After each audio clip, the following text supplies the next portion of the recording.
Good afternoon. Vinayak class में आप लोगों का स्वागत है। नवोदय से संबंधित प्रश्न पे हम लोग अध्ययन कर रहे थे। आज अगली टॉपिक है गुणनखंड और गुणज। देखिए, आज हम लोग टॉपिक शुरू करने जा रहे हैं। इन प्रश्नों का प्रयोग लगभग हर क्षेत्र में होता है। जब पहले दिन हम आपको पढ़ाए थे तो मैंने आप लोगों से कहा था कि प्रतिशत, लाभ और हानि, गुणज, गुणनखंड। गुणज और गुणनखंड में ही आते हैं आपके महत्तम समापवर्तक और लघुत्तम समापवर्तक, यानी एलसीएम और एस। अब समझ लीजिए कि आपकी कक्षा 5 में के जो आप लोग सिलेबस पढ़ते हैं, ये पूरे आधे मैथ को, आधे सिलेबस को ही कंप्लीट करते हैं। मैंने आपसे कहा, दोबारा सुनिए, गुणनखंड, गुणज, एलसीएम, एचसीएफ, लाभ और हानि और प्रतिशत, ये 4 विषय आपने पढ़ा। इन्हीं चारों का प्रयोग आप देखेंगे हर कहीं कहीं आपको मिलता है। भिन्न में हम लोग हरों का लसा निकाले थे कि नहीं? बोलिए, निकाले थे ना। भिन्नों को जोड़ना हो, भिन्नों को घटाना हो तो हम लोग उस हर का एलसीएम निकालते थे ना। तो आज हम लोग इस महत्वपूर्ण टॉपिक पर बात करने वाले हैं। इसको ध्यान से समझिए। कुछ बच्चे गुणनखंड और गुणज में कंफ्यूज हो जाते हैं, उनको भ्रमित हो जाते हैं कि सर ये क्या है। ठीक है ना। आज थोड़ा सा आप इधर ध्यान लगाएंगे तो हमारे लिए भी अच्छा होगा और आपके लिए भी अच्छा होगा। ठीक है ना। नहीं तो डंडा है ये समझाने के लिए। ठीक है ना बेटा। हाँ, डंडे समझना तो भी बताओ, सारे दुखों का हर जो है पीड़ा निकल जाएगी शरीर से। देखिए, गुणनखंड। अब इस शब्द को पहले आप लोग सिंपल भाषा में समझिए। गुणनखंड यानी फैक्टर। देखेंगे ये जो दे रखा गुणनखंड, यही शब्द है बेटा ने। अब इसके किससे बना है? गुणनधन खंड। किससे बना है? यानी कोई अंक है, उसके गुणनों का खंड कर दीजिए। क्या कर दीजिए? खंड कर दीजिए। यानी ऐसी संख्या, यानी संख्याओं का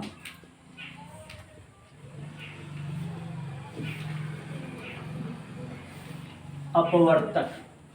क्या करना बेटा? संख्याओं का अपवर्तक होना चाहिए। क्लियर? कोई दिक्कत यहाँ तक? अब देखिए, यहाँ पर इन चीजों को आप थोड़ा सा समझिए। अगर अपवर्तक आपकी भाषा में नहीं समझ में आ रही है, हटा दीजिए, कोई बात नहीं है। इधर देखिए आप। जैसे मैं आपको एग्जांपल दे दूं कि 8 का गुणनखंड क्या होगा। 8 का गुणनखंड, तो आप कहेंगे सर इसका अर्थ है कि 8 को ऐसा तोड़ा जाए, 8 को ऐसा तोड़ा जाए कि ये किससे किससे तोड़ा जा सकता है। ये भी हो सकता है ऐसा तोड़ा जाए कि जो सब अंक आए उन अंकों का 8 भाग चला जाए। या ये भी कह सकते हैं कि 8 को कौन कौन से अंक हैं जो तोड़ देंगे। 8 को कौन कौन से अंक है जो तोड़ देंगे। बताइए, 8 में किसका भाग चला जाएगा? किसका चला जाएगा? 2। किसका चला जाएगा? 4। किसका चला जाएगा? 8। ये 4 संख्याएं मिली कि नहीं? यस। यही कहेंगे कि क्या 8 का गुणनखंड 1 है? तो आप कहेंगे हाँ सर। 8 का 2 गुणनखंड है? कहेंगे सर हाँ। 8 का गुणनखंड 4 है? कहेंगे हाँ। 8 का 8 गुणनखंड है? तो आप कहेंगे। अब ध्यान से देखिएगा, किसी भी संख्या का सबसे छोटा गुणनखंड, सबसे छोटा गुणनखंड जो होता है वह होता है बेटा 1। क्या होता है? और सबसे बड़ा जो गुणनखंड होता है वह स्वयं होता है, वह स्वयं की संख्या होती है। कौन सी होती है बेटा? स्वयं। अब बताइए, गुणनखंड से संबंधित इन प्रश्नों पे आप लोगों ने विचार किया, क्या आपका कभी कंफ्यूजन होगा? अब देखिए, इसी का अंग्रेजी रूपांतरण देख लीजिए। शब्द आया फैक्टर। क्या आया है? फैक्टर को क्या कहा जाता है? फैक्टर मतलब होता है तोड़ना। क्या होता है? हिंदी रूपांतरण क्या होता है? तोड़ना या विखंडित करना। क्या होता है? विखंडित करना। अब बताइए, क्या मैंने 8 को तोड़ा नहीं? बोलिए, तोड़ा कि नहीं? अब ये नहीं कि किसी से भी तोड़ देंगे। जिन संख्या 8 अंक है बेटा, क्या है? और किसी अंक को तोड़ने के लिए न तो घटाया जाता है न तो जोड़ा जाता है। 2 काम किया जाता है और उसमें तोड़ने के लिए, जोड़ने के लिए तो गुणा किया जाता है और तोड़ने के लिए क्या किया जाता है? क्या किया जाता है? भाग दिया जाता है। 8 को में किस संख्या से भाग दें कि 8 टूट जाए? कहीं सर 1 से। किससे भाग दिया जाए 8 टूट जाए? 2 से। किससे भाग दिया जाए 8 टूट जाए? 4 से। किससे भाग दिया जाए 8 टूट जाए? 8 से। अब बताइए पूरी तरह से 8 क्लियर हो गया? अब चलते हैं गुणज। किस पे चलते हैं? गुणज। गुणज को कह लीजिए गुणन। क्या कह लीजिए बेटा? सबसे आसान तरीका। अब याद करिए गुणन। गुणन गुणन कहाँ पढ़ते हैं हम लोग? 1 का गुणा 1 में करें कितना होगा? 2। 1 का गुणा 2 में करेंगे 2। 2 का गुणा 1 में करेंगे 2 का गुणा 2 में करेंगे 4। 2 का गुणा 3 में करेंगे 6। 2 का गुणा 4 में करेंगे 8। 2 का गुणा। मैं पढ़ क्या रहा हूँ? पहाड़ा। क्या पढ़ रहा हूँ बेटा? पहाड़ा पढ़ रहा हूँ, दूसरी चीज नहीं पढ़ रहा हूँ। यानी जहां पर आप पहाड़ा पढ़ोगे, क्या पढ़ोगे? गुणा ही तो कर रहे हैं लगातार। तो इन संख्याओं में गुणन होगा, यानी गुणज होगा। क्या होगा बेटा? गुणज होगा। तो इसको आप सिंपल भाषा में याद करने के लिए कह लीजिए कि भाग। अरे गुणा। क्या कह लीजिए? गुणा। गुणा कहाँ पे होता है? पहाड़ा। किसमें होता है? कहाँ होता है बेटा? गुणा का प्रयोग कहाँ किया जाता है? हालांकि गुणा में 2 चीजें की जाती है, भाग में भी 2 चीजें की जाती है। भाग में तो भाग दी जाएगी या तो घटाया जाएगा। क्या किया जाएगा? घटाया। उत्तर प्राप्त करने के लिए 8 में 2 से भाग करने पे कितना भाग फैलाएगा? तो आप लोगों को वैदिक रीत से जब पढ़ाया जाता तो हालांकि आजकल ये सिस्टम खत्म हो गया। 8 में 2 से भाग देना है तो 8 2 चौको। तो इसी को इस तरह से वैदिक गणित में लगाया जाता। 8 ऋण 2 कितना आया? कितनी बार घटाया? 1 बार। फिर 2 करिए, कितना आया? ये 2 बार हुआ। फिर 2 घटाइए, कितना आया? 2। 3 बार घटाए फिर 2, यानी 0 आ गया। कितनी बार ले गया? 4। बात समझ में आ रही नहीं आ रही? अगर एक गुणज में हो, यही गुणज में हो तो क्या होगा? यहाँ पे ध्यान से देखिएगा। अगर 2 गुणे 3 है, 2 गुणे 3 है तो आप क्या करेंगे? है तो इसमें 2 तिहाई कितना होता है? 6। लेकिन इसको अगर वैदिक रीति लगाएंगे 2 को कितनी बार जोड़ना है? 3 बार। 2 2 2 कितना आ गया? 2 दूना 4 दूना 2 दूना 2 2 4 2 6 आ गया कि नहीं आ गया? तो गुणा वाले प्रक्रिया में जोड़ होती है, गुणा होता है। भाग वाले में भाग होती है और क्या होता है? इतनी चीज क्लियर? कोई दिक्कत? अगर मैं कह दूं कि 8 का कोई गुणज कितना हो सकता है तो 8 का गुणज जो है आपकी पहली संख्या खुद ही 8 होगी। 8 दूना 16, 8 त्रिका 8 चौको 32। अब बताइए इसमें सबसे छोटा गुणज क्या मिला? छोटा गुणज क्या मिला? आप कहेंगे सर गुणज है तो स्वयं है। क्या कहेंगे आप? स्वयं संख्या है। अब बड़ा क्या मिला? बड़ी संख्या क्या मिली बेटा? कहेंगे अनंत। इसको आप निकाल नहीं सकते। कैसे होगा? 8 दहा में 80। क्या 8 गिरहियां नहीं होता है? 88 नहीं होगा? बोले होगा ना? 96 नहीं होगा? 102 नहीं हो, 104 नहीं होगा? 112 नहीं होगा? सब होगा। 8 का पढ़ा तो कोई लिमिट तो है नहीं, कहाँ तक हम पढ़ लेंगे? अब मैं कहूँगा सर मैंने 1 लाख तक पढ़ा याद किया, तो ठीक बेटा मैं 1 लाख 1 बार पढ़ूंगा तब तुमसे ज़्यादा नहीं आएगा क्या? आपसे मैं हमेशा एक ज़्यादा रहूँगा। पहले हम लोग बचपन में ऐसा खेलते थे ना कि मेरे पास इतना है तो कहते थे कि जितना तुम्हारे तुमसे हमेशा एक आगे रहूँगा। कितना रहेगा मेरा? आपसे एक ज़्यादा है। नहीं हम लोग गेम खेलते थे, मेरे पास तो तुमसे ज़्यादा चीज़ है, कभी तुमसे एक ज़्यादा है तो आप कितना भी बताओ एक ज़्यादा है। तो इसलिए इसकी संख्या देखो डाट डाट लगी है, इसकी संख्या हम लोग ज्ञात नहीं कर सकते। अब देखिए प्रश्न इस पे पूछता कैसे है, ये सब बताने की जरूरत क्यों मुझे पड़ी? प्रश्न पूछता है कि किसी भी संख्या का आपका दे देगा, जैसे यहाँ पे प्रश्न आपका बना दे, क्या बना दे? प्रश्न बना दे कि 8 के सबसे छोटे गुणनखंड हैं।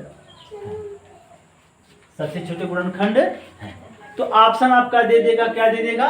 देखिए एक ए बी सी डी क्या देगा बेटा, 1 दे देगा, 4 दे देगा, 2 दे देगा, 6 दे देगा या खुद 8 दे देगा। क्या दे देगा?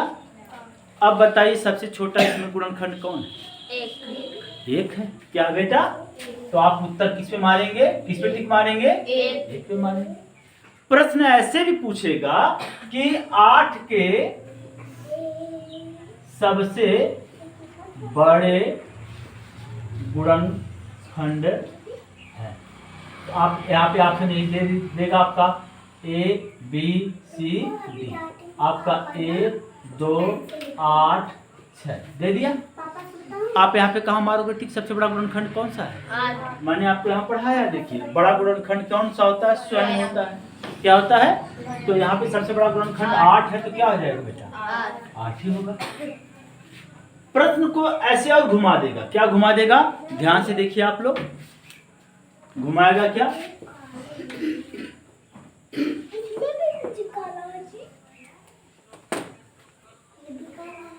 प्रश्न अगर वो अपना स्तर बनाएगा तो प्रश्न कैसे देगा? प्रश्न ऐसे दे देगा कि 8 के, क्या देगा बेटा? 8 के सबसे छोटे व बड़े गुणनखंड का योग होगा। अब बताइए प्रश्न क्या कह रहा है? 8 के सबसे छोटे और बड़े गुणनखंड का योग क्या होगा? कहेंगे सर 8 का सबसे छोटा गुणनखंड क्या होता है भैया? बोलो जल्दी।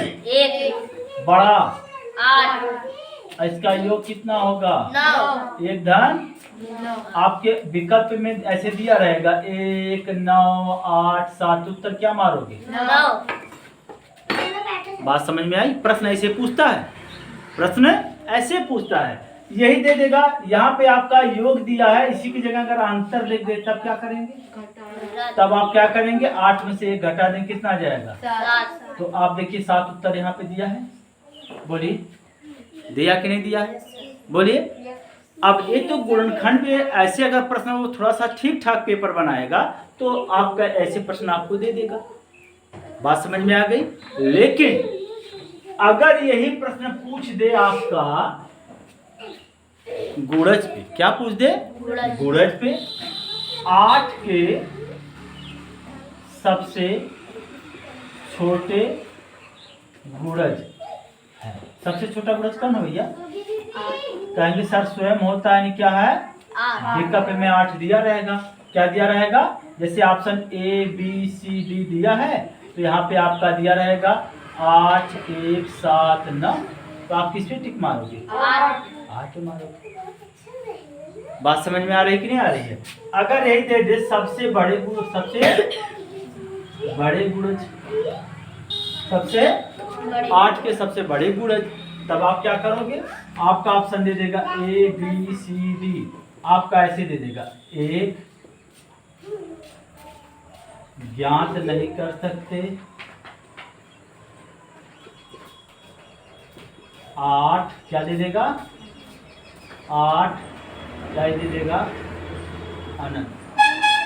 तब क्या करोगे? हाँ देखिए 1 तो होगा नहीं, 8 तो सबसे छोटी गुणज होती है, मैंने यहाँ पे बताया।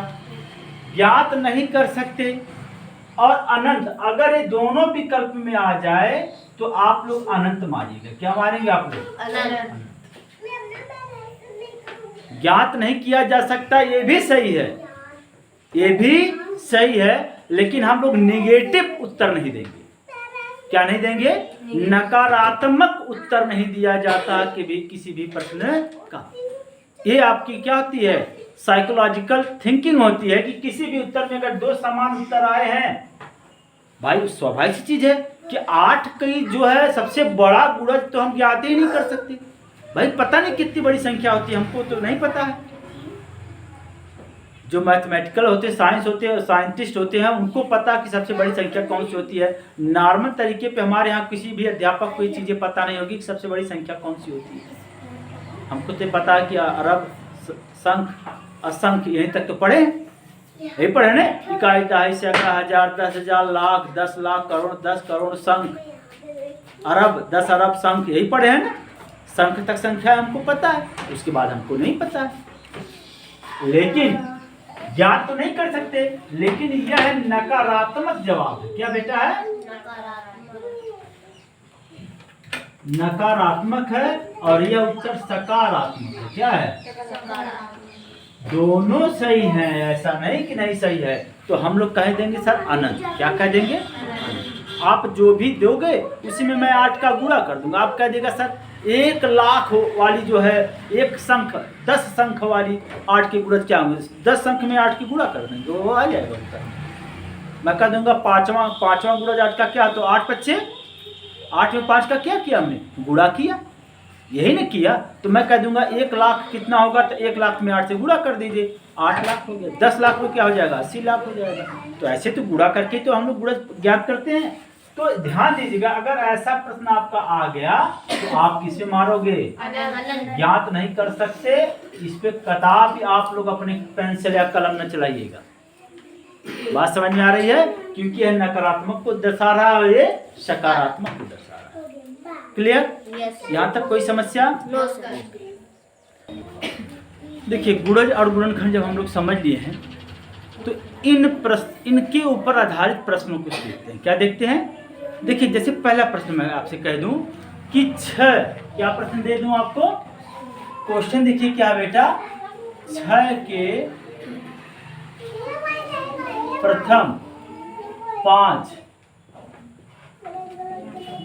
गुणजों का योग ज्ञात कीजिए। क्या ज्ञात कीजिए? योग। क्या पूछ रहा है? 6 के प्रथम गुणज, प्रथम 5 गुणज कितने पूछ रहा है?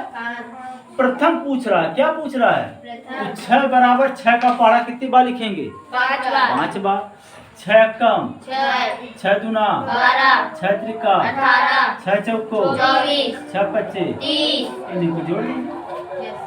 यही तो प्रश्न है, ऐसे ही पूछेगा। अब कहेंगे सर गुणज भी है योग भी, तो कुछ बच्चे इसी में क्या होते हैं? कंफ्यूज हो जाते हैं। देखिए, अब देखिए 6 4 8 2 10 10 20 के 0 हासिल 2 3 2 5 6 7 8 कितना आ गया? अब बताइए, यहाँ तक कोई समस्या? No sir. अब देखिए, गुणज पे ऐसे प्रश्न आ जाएगा, ऐसे भी प्रश्न आएगा, गुणज पे दे देगा। गुणजों की संख्या किस पे आएगा? गुणजों की संख्या पे आएगा कि इनके गुणजों की संख्या कितनी होगी, कितनी है, आपको काउंट करके बताना है। देखिए,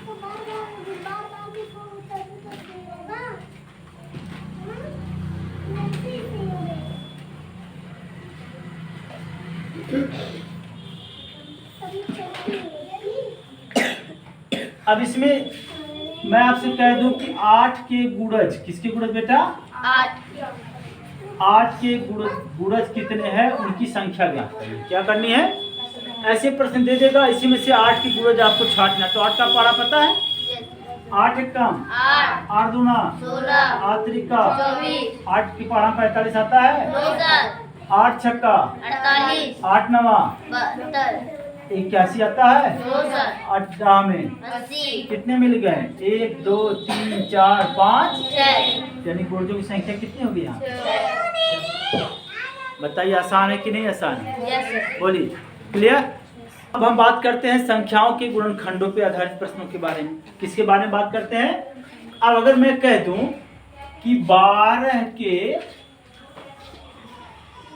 गुणनखंड कितने होंगे,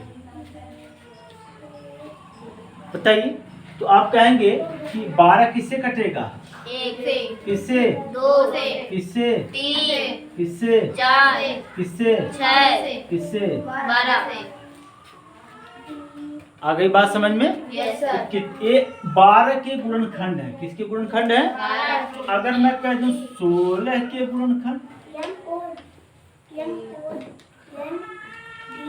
तो 16 किससे कटेगा? 1 2 4 और 16।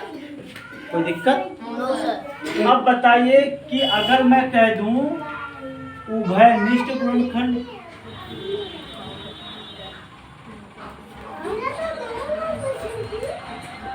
उभयनिष्ठ गुणनखंड आपसे कह दूं तब क्या करेंगे आप?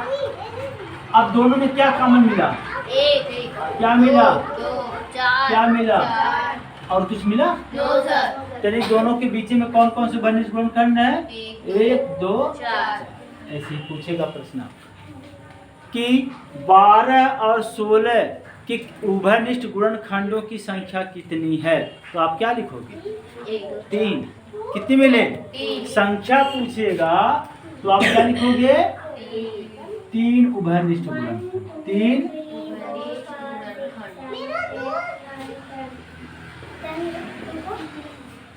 क्लियर हो गया इतनी बात? Yes sir. यहाँ तक कोई समस्या? No sir. कर लेंगे? Yes sir. बहुत सही। अब देखिए अगर मैं कह दूं एक प्रश्न ऐसे आ जाए 2 गुणे 7 गुणे 3 गुणे 9 गुणे 12 घाते 3 गुणे 8 घाते 4 में गुणन खंडों की संख्या है, तब आप कैसे? ऐसे प्रश्न आपका दे देगा कि इसमें गुणनखंडों की संख्या ज्ञात करिए। क्या ज्ञात करिए? आप ध्यान से देखिए प्रश्न को लगाते कैसे हैं। अब कोई भी संख्या हमारी होनी चाहिए अभाज्य होनी चाहिए। क्या होनी चाहिए? क्योंकि गुणनखंड हमेशा अभाज्य संख्या पे ही निकाली जाती है। तो मैंने अभाज्य संख्या आपको पढ़ाई है, सम संख्या, विषम संख्या, अभाज्य संख्या सब पढ़ाई कि नहीं पढ़ाई है? यस। अब बताइए दो अभाज्य है? No yes sir. Yes sir. सबसे छोटी अभाज्य संख्या 3 घाते 12 को कैसे कर सकते हो बताओ? 3 गुणे 2 गुणे 2 घाते 3 लिख सकते नहीं सकते? बोलिए। यस 3 दूना 6 दूना गुणे 8 को क्या लिख सकते हो?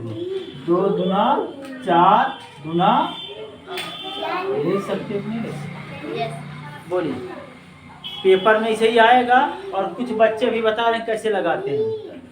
2 घाते कितना हुआ? 3 घाते। अब सबकी घाते 3 है ना, तो 3 की घाते भी 3 होगा, 2 की घाते भी 3 होगा और इस 2 की घाते भी सबके घाते 3 लग जाएगा, ब्रैकेट खत्म। ये बात पता आप लोगों को? कोई दिक्कत? वर्गमूल है, वर्ग है तो सबके ऊपर वर्ग का निशान लगेगा, घन है तो सबके ऊपर घन का निशान लगेगा। बात समझ में आ रही कि नहीं आ रही है? अब गुणे देखिए 4 सबके ऊपर है यस सर। तो 4 किसके ऊपर लगेगा? इस 2 के ऊपर भी लगेगा, दूसरे 2 के ऊपर भी लगेगा और तीसरे। अब बताओ इसमें कोई संख्या ऐसी है जो अभाज्य न हो? सभी अभाज्य हैं। क्या है? सभी अभाज्य है। तो इनके घातों को घात आपको क्या मिले? ये मिला ना? Yes sir. जोड़ लीजिए। ये घातांकों का क्या करेंगे? जोड़ देंगे। घातांकों का योग क्या कर लेंगे?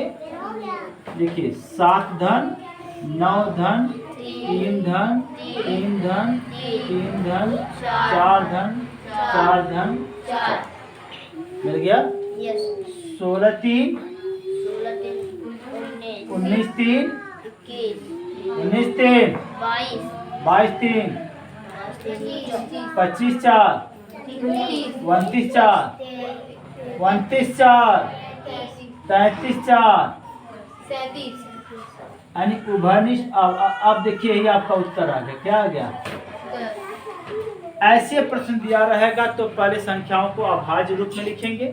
क्या लिखेंगे? अभाज्य रूप में लिखेंगे और इनके घातांकों को हम लोग क्या करेंगे? अब इसमें पूछ रहा है कि 2 घाते 7 3 घाते 9 गुणे 12 घाते 3 गुणे 8 घाते 4 में गुणनखंडों की संख्या कितनी आ गई? ऐसे ही आप दे देते हैं। और पेपर में बच्चे बड़े चालाक क्या करते हैं? इसी को जोड़ देते हैं और कुछ करते नहीं। क्या नहीं करते हैं? उनको सिखाया जाता है कि बेटा घातांकों को आपस में जोड़ देना, आपका उत्तर आ जाएगा।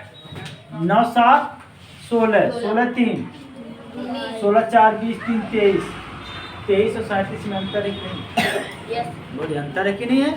तो वहीं से आपका प्रश्न क्या होता है? बताइए ये प्रश्न कितने लोगों को समझ में आया? Okay good. आप लोगों को आ गया ना? Yes, कोई sir. समस्या?